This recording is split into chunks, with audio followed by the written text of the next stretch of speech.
Welcome to Time to Teach with Tammy, the podcast that gives tips, advice, and suggestions to teachers by a real teacher. So sit back and enjoy. And oh yeah, don't forget to subscribe.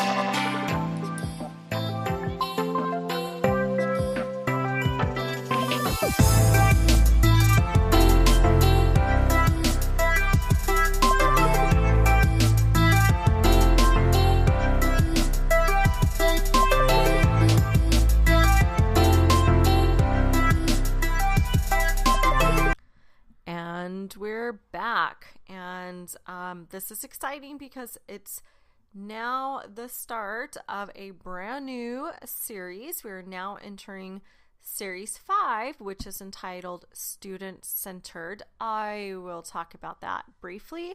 And then this is episode 20, so that is an exciting episode number to be on. It is, I'm still new to all this, but it did seem like it would take longer to get to episode 20. And it is exciting to finally be on the 20th episode. So I don't know, today's episode feels somewhat like a celebration because of that fact, and also because we're entering this new series. But let's go ahead and get started with the new series. I want to really dive right in because I feel like at the heart of almost everything that I discuss on this podcast is really about keeping things centered around the students, being student-centered. So it was a very obvious direction that this is where we needed to go with the next series, because really almost everything that we discuss indirectly is pointing towards a student-centered classroom. So I really wanted our focus in this next series to be just that. So I'm excited. That's exactly what we're going to be talking about in this series, and more specifically on today's episode, because today I'd like to spend a little bit of time of just kind of investigating what does it mean to have a student-centered classroom, and then our additional episodes. I talk about myself in the plural all the time. I don't know why, but typically if I say we, you can pretty much know I mean I. So I will have in the upcoming episodes, these will be episodes that really get into more of the nitty-gritty of a student-centered classroom. So we'll be exploring that this entire series, but today I feel like if we are about to embark on that kind of a journey, we probably need to establish some kind of understanding as to what a student-centered classroom is. We have probably heard that term many times, but perhaps we really need to define exactly what student-centered is. And I think, like with anything else, you could probably find many different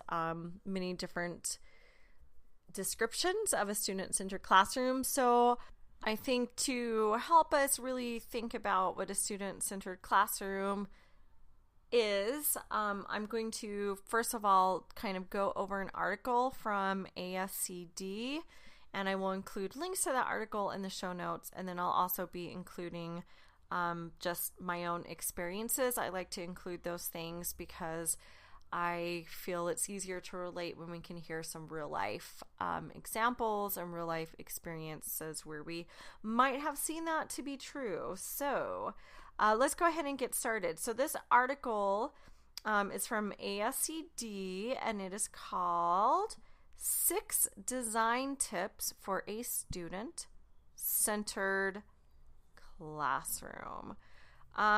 Okay, so number 1 in the article says edit the junk.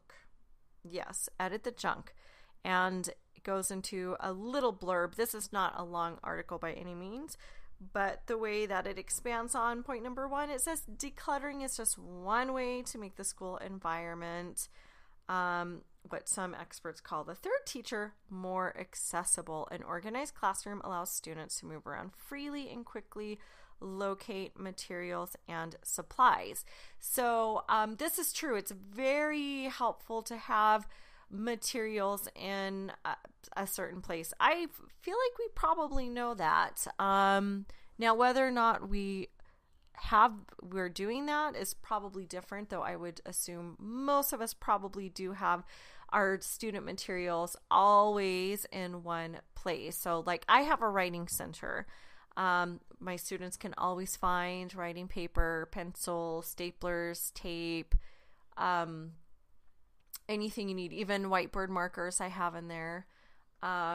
So those are always available. Students always know where to get that. Then the same is true for our basic math manipulatives that they might be accessing pretty regularly. So our Unifix cubes, we have a bunch of different like shells, we have little plastic teddy bears, and these are basically used for them to manipulate with. They can count with these, they can make different numbers, they can show quantities of numbers using these things. These are always in the same place. Sometimes I might move them to a separate area if I'm using it for a math center, but that is a separate area. In my math center, I have specifically materials that would go for any materials we're using for math centers during that math center cycle. But all of those materials are always in the same place. Book boxes are always on the same shelf. Our classroom library, I feel like that no one would have a movable classroom library probably. So I think we know this. We need to have these materials that are accessible to students. They know where to get it. But I think one of maybe the key things in here is when it's saying editing the junk and decluttering. I'm going to admit that this is definitely my area of needing improvement, and probably has always been. My classroom, the thing is that we're such a busy classroom, and learning is number one. And I don't make any excuse about that either, because I really feel like learning has to be the priority. So I don't make any, I accept it for what it is. And I'm always going to make learning a priority. However, I have been working, actually since the last school year, I've been really avidly working at trying to tidy up and just be a little more proactive in getting things put away immediately. Because what tends to happen is I'm moving all around the classroom. Students are moving all around the classroom. Like we don't have a fixed, yes, the students do have a fixed place to sit, but they're only there in their seats for part of the time, because the other part of the day is reading workshop, and they choose where they want to sit. And each rotation, they get to sit in wherever they choose, right? So they're moving. They're not always in the same place. So when students are moving, materials are moving, and of course they're moving and I'm moving because I'm conferring with students one-on-one, or I'm pulling small groups. Sometimes I'll pull them to the back of the table. Sometimes Miss Dana, my TA, is working in the back table. Like all the time she's working with a group. So pretty much she's there except for Wednesdays when she's in first grade. So then I'll pull students to the carpet. So we're always moving. I'm moving, students are moving, and then materials are always moving too, because when I'm working with students, I've got my big fat binder with me. That's where I take all my anecdotal notes. That's where I'm planning next steps. That's where I'm making observations that I think are going to be important for me for whatever reason. So I have a lot of stuff that I'm taking with me. And but it's not any excuse to have a dirty classroom, and I don't have a dirty classroom. But do I sometimes have some pencils and other things out of place? I do, admittedly, I really do.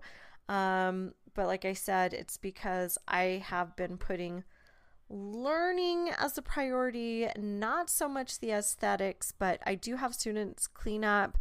And I am even trying to be much better about tidying up myself and making sure that pens and pencils are put back where they belong, at least by the time I'm leaving the classroom and the Spanish teacher is coming in. because she teaches in there an hour a day. We share the classroom, so she comes in to teach them. It's a shared space. So I will, at that time, this has been something that I've changed, like where before, where I might just take my things and leave the classroom. I'm consciously going and tidying up the areas where I've worked in as best as I can. But I do think it does make me think of the fact that even me at home, like I feel better in a tidy and organized area. So I think that is definitely true for students. But yeah, that's definitely my area of improvement. Definitely. And that has always been, I remember when I worked at a resort, I worked my way through college. So I worked and I went to college. And I remember very specifically that I got one of my evaluations. That was my area of improvement, was my desk. And my supervisor did tell me there wasn't anything else that she had to put on the evaluation. So that's what she was putting on it. So that was kind of good. So there was a bonus to that, I guess. So there was a negative, but also a plus. She didn't have anything else, so she threw that in. But it's always been like, that's just always been me. I just have, things in my work area, and they're not always neatly piled. And yeah, so I continue to work at it, but it has greatly improved. So I'm on my way, but I am not there yet. Okay, let's move on to number 2. Number 2, dump your desk. Dump it. Get rid of your desk. Now it's interesting because in this article, there's a quote by an instructional coach, and he says, "I don't like the idea of the teacher's desk for the same reason I don't like a necktie," says instructional coach Blake Wiggs. "I feel like it represents an authoritarian role. Teachers need workspaces," he assures, "but they shouldn't be the focal point of the room." And yeah, I really think that teacher desks are they do take up so much room. Actually, my first year at my current school, so what was that, 6 years ago, I got permission to get rid of the desk. Got permission because I had to make sure, I had to speak with the Spanish teacher. As I just explained, we have a shared classroom. She comes in to teach for an hour, so I can't just make changes because it is a shared space. So we have to be in agreement. And luckily she was in agreement. I was very happy about that. So I was able, it was a big teacher's desk, but boy, getting rid of that thing just opened up so much space. So I don't have a teacher's desk, and neither does she, but like the article says, you do need a workspace. So I will work at it like a group table. Oftentimes that's where I do most of my work. And then I have a little tiny desk. It's like a little student, like corner desk for one little student. So I have that kind of a desk where I keep my laptop on. And so I can do minimal sitting there and like checking my emails. This is like during recess time or after school, because obviously I can't sit there. I've got work to do with the kids, so it's not happening during class time. But it allows me, it's enough space to check my email and stuff. But when I need to create a poster, or I need to look through what I'm doing for the following day, because I like to preview everything I'm doing, then I'll go and I'll take my work to a student, like a group table. So my students we have like two long tables, 2 students per long table. And that would be a group table. So I'll just take my things to one of the group tables and I do my work there. Again, this is when students are not in the classroom. Obviously, it's typically happening after school or before school. So it works out really nicely. I can have their whole group table. When the kids are in class, there's never going to be time that I would have to be sitting at my teacher's desk, because my goodness, I'm teaching. So I'm with students. I'm not sitting at a desk. I will sit at a group table, and I will work with, if I'm working with a table group, then I'll sit there, or I'm pulling groups, or I'm sitting beside a student one-on-one. So never during class time would I ever need to sit at a teacher's desk. So yeah, I am definitely in agreement with this one. Number 2, dump your desk, because we want to make it a functional classroom for the students, where they, we want it to be about them and what space do they need. And that definitely was my thinking when I got rid of my teacher desk. I don't need that space when space is already limited. I can be inconvenienced if it's even seen as an inconvenience. For me, it's not. But I'd rather I go without that space than my students, because they truly need it. They truly need it. And I don't even know how that big teacher desk ever fit into the classroom. It was so big, but I'm just thinking how much space it took up. Yeah. It's just so much nicer when the space can be given to the students. Okay, number 3, saying goodbye to sitting in rows, sitting in soldier rows, as they put it. And I think, okay, why should students not be sitting in rows? Well, the thing is with rows is that students are then isolated, and we're putting emphasis then on a student working by him or herself, which in a student-centered classroom, it's more about collaboration, right? Like, students are working together. Students are constructing meaning through dialoguing, through their work together, through projects, whatever, partnerships even. But the emphasis then is really on collaboration. But a classroom that's set up where you're sitting in rows is not set up for collaboration. It's just not. It makes it very difficult. Yes, you can turn your seat around and work with a partner, but that's time consuming. And it's, it's going to take away from the ability to just immediately work with those who sit around you. So it makes more sense to have students already placed in ways in which it makes collaboration just so much easier and quicker, because you're right there. You're already there within your group. So I'll just read the little blurb under say goodbye to soldier rows. Seating arrangements have the power to nurture or derail collaboration. Although traditional soldier rows are ideal for tests, they compel students to stare in the front of the classroom and not talk. Experiment with seating configuration apps and sit in the chairs to see how the setup feels. Can students see the board? Can they quickly turn to their peers and work as a team? And the way that I work in my classroom anyway, students never really need to see the board, because anytime they might need to see the board, they would be sitting in their carpet square. Again, I know that would be more specific to younger learners, so that could be different at the older grades, but just for my specific classroom, they could theoretically actually see the whiteboard from their seats, because no one has their back turned to the whiteboard, but they don't, because anytime they're never like looking at the board to do any kind of work.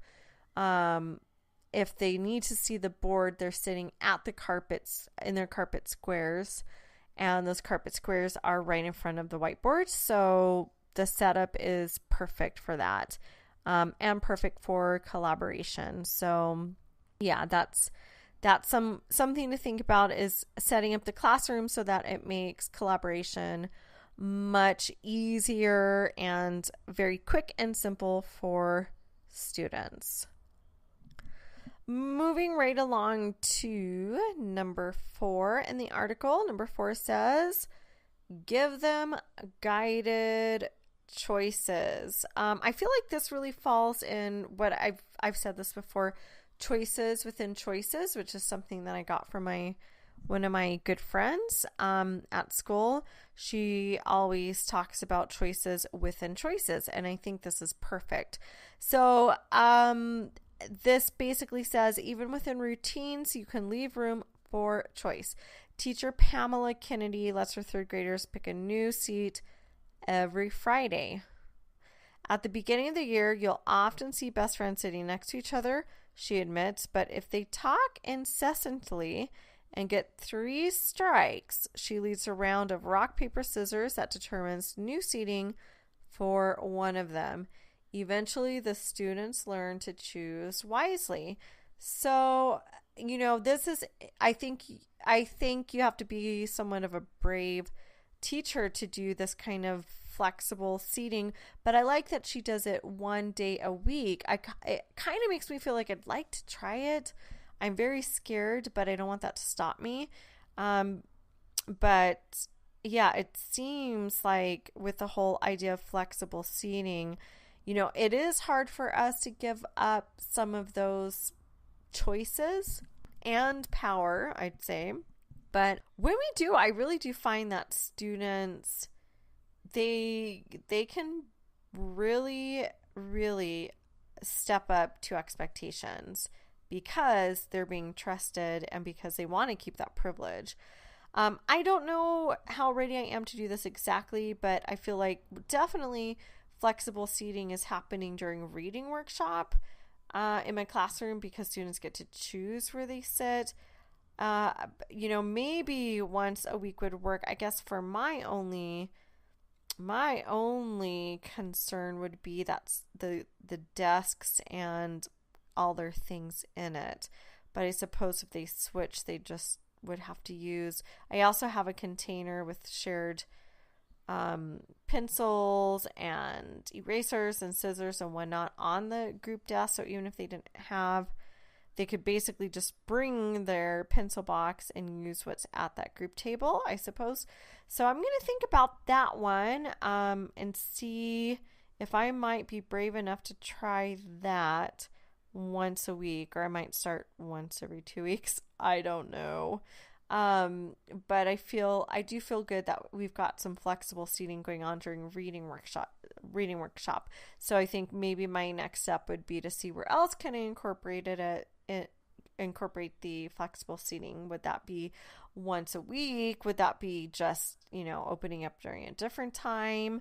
So I really do like that idea, though, that the students have choice and, they're having to be responsible if they want to keep that privilege. And I think that's a great way to help teach them some of that responsibility. Okay, number 5, vary the furniture. It says teachers are often limited by the kinds of opportunities and pedagogies that the typical classroom space and furniture allow. Note school design architect Prakash Nair. Upgrading your furniture doesn't have to be costly. A teacher in Singapore with no budget reconfigured her classroom with chairs, couches, high tables, and other furniture sourced from the community. Another classroom in Finland has half as many chairs as they have students to encourage students to stand and circulate. Even swapping the attached desk chair units with individual desks and chairs let students move easily into formations that fit the learning activity. I've spoken a very little bit on this podcast, but I have spoken about wanting to make my classroom feel more home-like. And I don't know, I guess the vision that I have for that might be lamps and like a little mini sofa or something. But I don't know. I have not been able to make anything like that quite happen yet, but that is something that I would love to play around with furniture and make that space something that students could really enjoy and get comfortable in. And I don't know what all that would look like. Like I said, I know for sure I'd love to get lamps in there, like a little mini sofa, something like that. And aside from that, I'm not really sure. I like the idea of the standing desks. That is intriguing. And I almost am tempted to see how you can do like a makeshift standing desk, because I feel like I've probably seen that somewhere, probably on Pinterest, like everything else is. But I feel like I've seen teachers who actually made their own. It's probably simple, but I don't know. I guess when you don't know how to make anything, everything's somewhat of a challenge. But it is intriguing to design the classroom in such a way where that seating is really conducive to the kind of maybe the creative work that you'd like to have done in the classroom. So it is intriguing, and it just makes them feel comfortable. And I think when kids feel comfortable, that's a good thing. I mean, those are all good things. I always say I'm not running a prison, and I'm not. I really do. Like, I don't expect all silence all the time. If I'm speaking, yes, of course. But during work time, I don't expect that the classroom is quiet. I don't expect that students are sitting in perfect rows. I don't expect that I don't expect that I'm even going to be making all the choices in the classroom. I really expect that there's going to be noise. I always say that learning is noisy, so I'm expecting that. I'm expecting student movement. I was just looking at my class, taking pictures of them the other day. I actually take pictures of them every single day because I post pictures onto my class website. And then on Friday, I publish the pictures, and then I share that the class photo page with the parents, and then they get to see all the different things that we do during the week. But I was just kind of watching the class as I was taking pictures and just noticing just how busy the classroom looked. I mean, it was not a quiet classroom. It was not a calm classroom. There was so much going on, but that's kind of what I feel like is the nature of what we do. But it happened to be during math workshop at that time. And, there were 5 groups of math centers happening. So, one group was busy writing a math story. One was busy illustrating a number in a book in many different ways. Let's see, one group was busy going around and surveying students on their favorite fruit. Another group was busy doing some kind of math game. I think it was a roll a number, and then one other center that I can't remember. But there was just so much activity, and I was thinking how I know what the other activity was, a scavenger hunt. So those kids in that group they were off all searching for different things in the classroom and right outside in a classroom garden. So had you walked into my classroom, it might have looked halfway chaotic. Might have looked all the way chaotic. But that's kind of the nature of how I feel learning is. It can be loud, which it was. It can be messy, which it often is. And it's kind of like busy. Learning is very busy. So there's a lot of movement. And I feel like so many times is that really true in my classroom. But that I feel is, it just really makes for that kind of learning, like just really, really good learning. Yeah, so the kind of furniture in your classroom. Last on this list, number 6, create comfortable, functional spaces. I think we're seeing a theme here. There's a lot to do with the physical environment and the layout of the room that really helps to make a space that is student-centered, which really highlights the importance that in a student-centered classroom, you're really having both. You're having really good spaces, and you're putting really a lot of those choices on students. So students are really taking control in the kind of learning that they're doing, and lots of collaboration. Okay, so number 6 says, make room for untraditional spaces to let the creative juices flow. Add innovative reading nooks or areas equipped with comfortable seating where students can congregate. And consider giving classroom walls to your kids, advises high school teacher Nicholas Provenzano, by hanging up huge flexible dry erase boards, or paint the tops of students' desks with dry erase paint. I actually just let my students use their whiteboard markers on top of the desks. It comes right off. So that's, for me, that's easy because their desktop can then become another workspace. I mean, granted, it is a workspace where they can write and do any, put their papers, work on whatever they're working on. But to also be able to use it as a place and a space where they can create has been very helpful.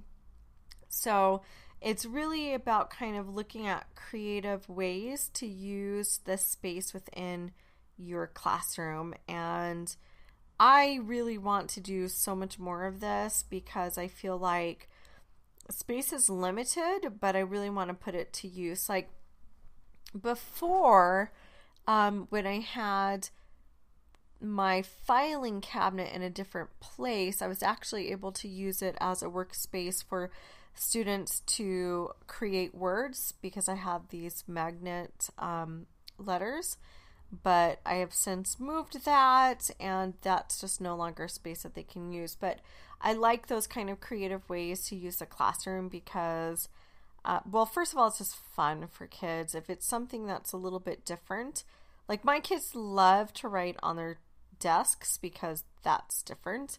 So just the fact that it's different, they like it.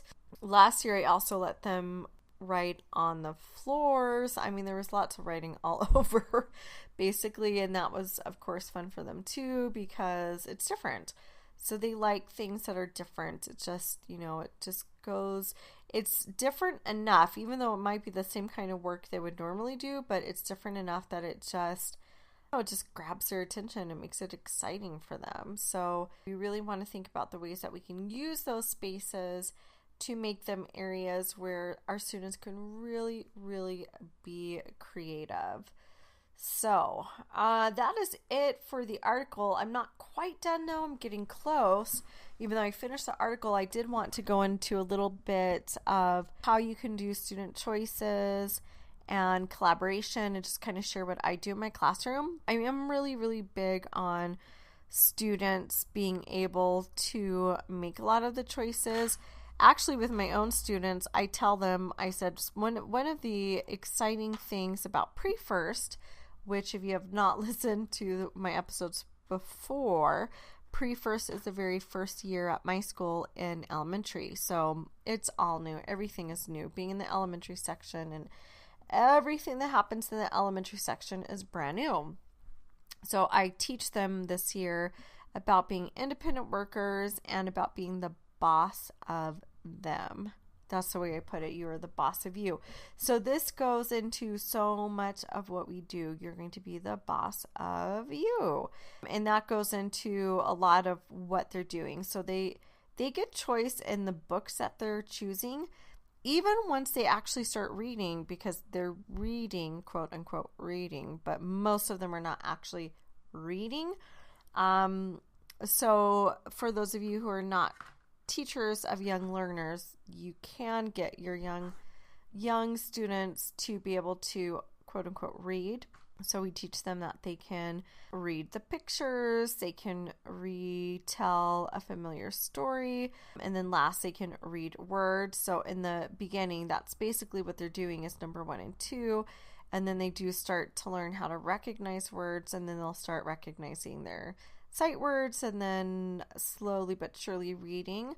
So right now they're choosing their books because most of them are not leveled, even those who are. I have about 5 students who are already at level A. So right now, being in September of the school year, that's a pretty good place to be because that's about an A, B is about where I would see them in January. So that's a good place for them to be right now. Really good place for them, actually. An excellent place for them to be. So yeah, so right now they're choosing the books that go into their book boxes. For the handful of students who I have seen who can read, a pattern book, they're choosing books out of the leveled A, because that's these handful of students are all at an A. So they're choosing books out of there, but then they also get to choose books from the rest of the bin. So just they're probably books that are not easy to read right now for them, but there's still ones that they can engage in the pictures and engage in the story. They still get to choose.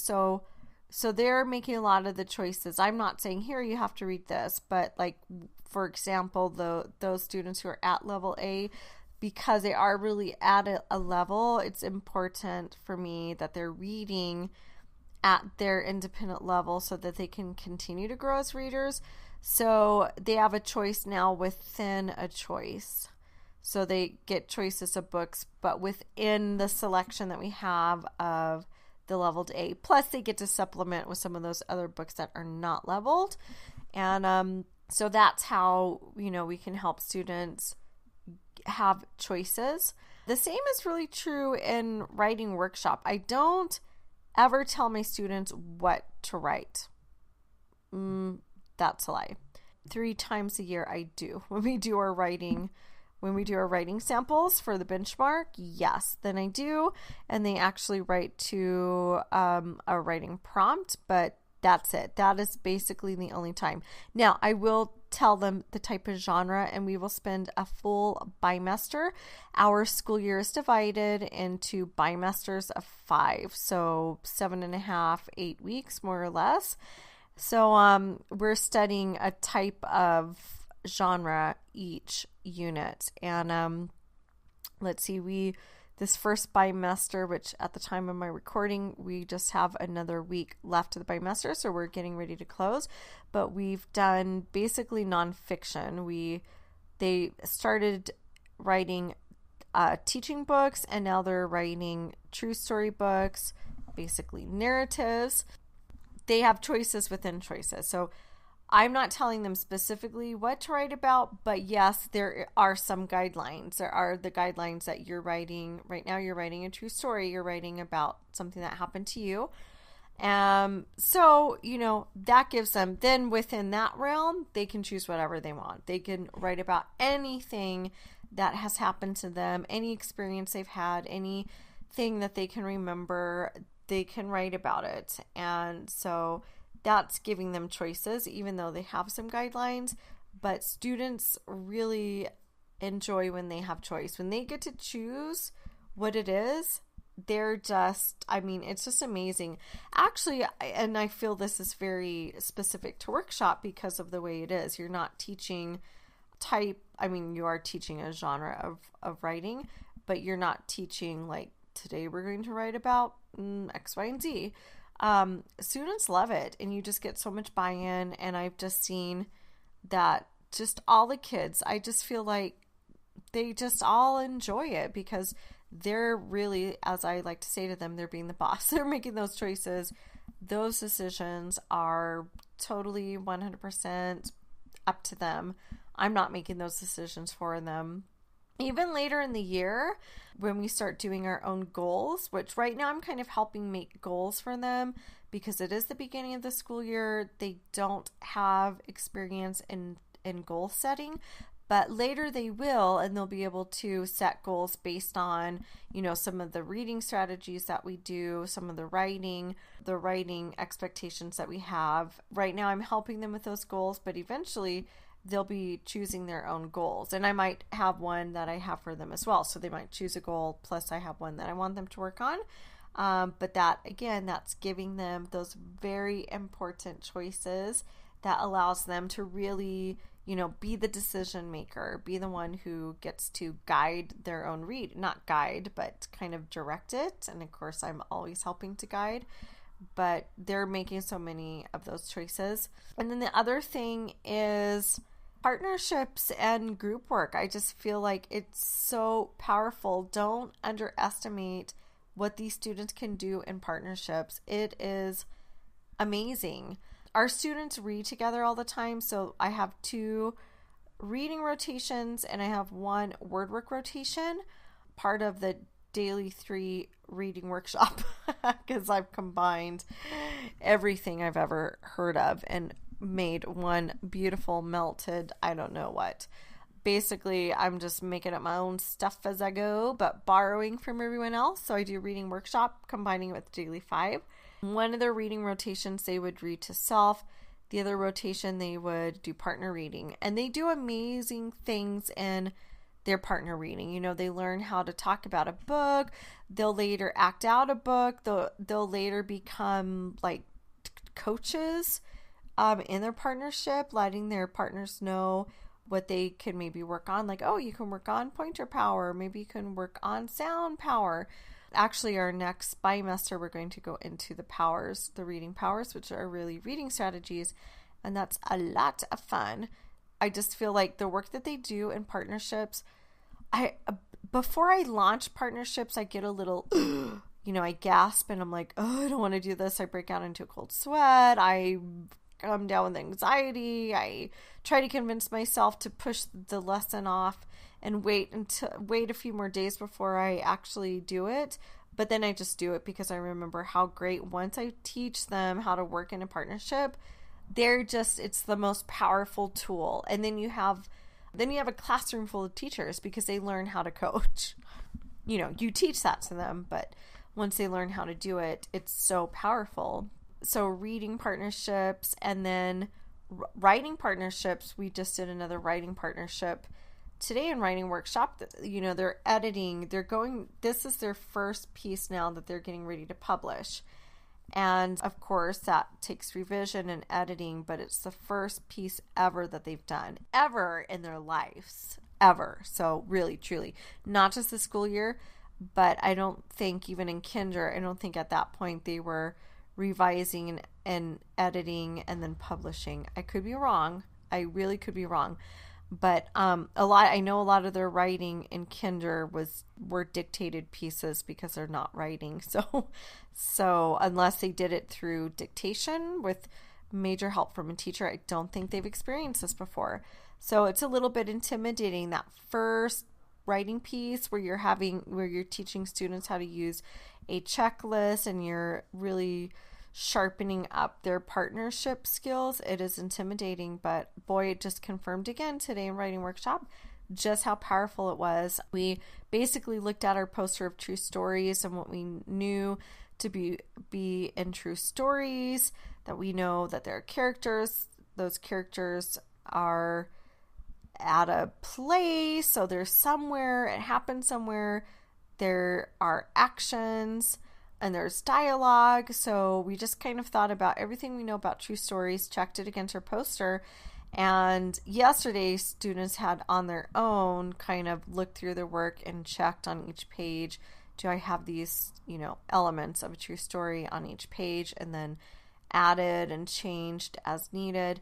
And today they did that in partnerships. And I also encourage students, don't just use what's on this poster, but everything that we've learned and anything that you know to be true about good writing. And they worked in their partnerships and they were little coaches. And I heard students, add some finger spaces. And I mean, they come up with things that I didn't necessarily tell them to, especially at this point of the year. I am mentioning finger spaces because some of my students have caught on to, in a complete idea, I'm going to have several words, and in between those words I have spaces. So I do take those as opportunities to share that with the whole class, but it's not really an expectation necessarily at this point of the school year, except for those students who are writing complete words and are ready to do that. So I was hearing all these great things. My students were coaching each other. I was almost not needed. I was going into partnerships, and it's nice when you're working in a partnership when they're coaching, because then you can coach the coach and kind of help them, especially if you have a student who's not sure how to be a coach. They're not sure how to give advice. You can whisper in their ear and kind of train them to be a coach, but it's amazing. So they're they are really taking on ownership of that. They're making those decisions, and they're solidifying so much of what they know about the content, because at that point when they're working in partnerships as coaches, not only are they looking and having to think about their own work, now they're having to look at another student's work through a more critical eye, because they're not familiar. It's not familiar content. So it takes on something completely different, and it's so very powerful, because this is true collaboration. It is truly student-centered. It's those students making those decisions. I'm not telling them what exactly they need to say to their partner. Yes, we've talked about ways. Yes, I've modeled it. I've modeled partnerships. Yes, we've talked about it. But once they go off and they're in their partnership, they're making those critical choices. And that's based on the authentic content that their partner has created. So this is student-centered work. This is, not the teacher making all the decisions. I've set up guidelines. I've given them what they need, but the rest is on them, and it's amazing work. And yeah, that's what I wanted to share about some of my own experience in the classroom, because I just think it's so extremely important that we give students voice, we give students choice. Didn't mean to make a rhyme, but it happened. And we just really let them take charge. So that is it. I think that's a perfect place to stop. So that finishes it for today. I do want to kind of just sum up the article today. So the article we looked at, 6 design tips for a student-centered classroom. Number 1 was edit the junk. Number 2, dump your desk. Number 3, say goodbye to soldier rows.